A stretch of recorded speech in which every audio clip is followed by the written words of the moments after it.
Le vin pose à celui qui le récolte comme à celui qui le boit et qui non le consomme selon l'usage des Américains, des idiots et des marchands de saleté, la seule question philosophique utile.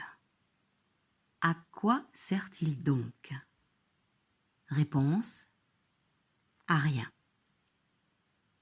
Comme l'art, comme la vie, comme l'amour, comme la beauté selon par exemple Lautréamont. Convulsive? Non pas. Rêveuse et sidérante.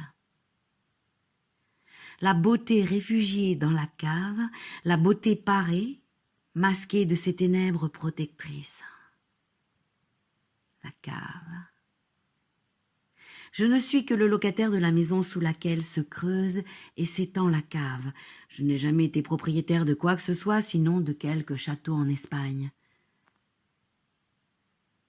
Cette promenade-ci, autour d'une cave née d'un songe, j'aurais aimé qu'elle pût ressembler au tableau d'une exposition de Moussorgsky, interprété par Ivo Pogorelic.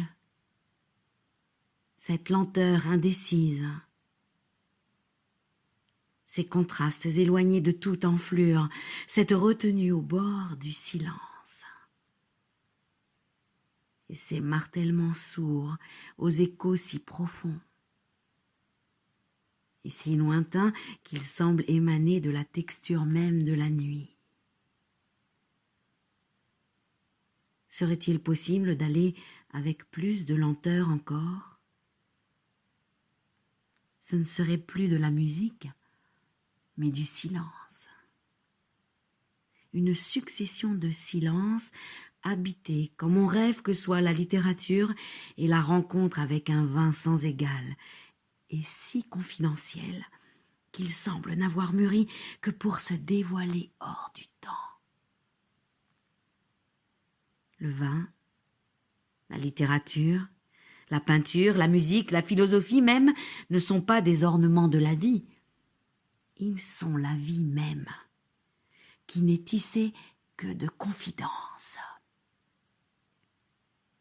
En renonçant à l'art comme au vin, à la paresse comme à l'ivresse de l'inattendu, nous nous livrons à la commune terreur.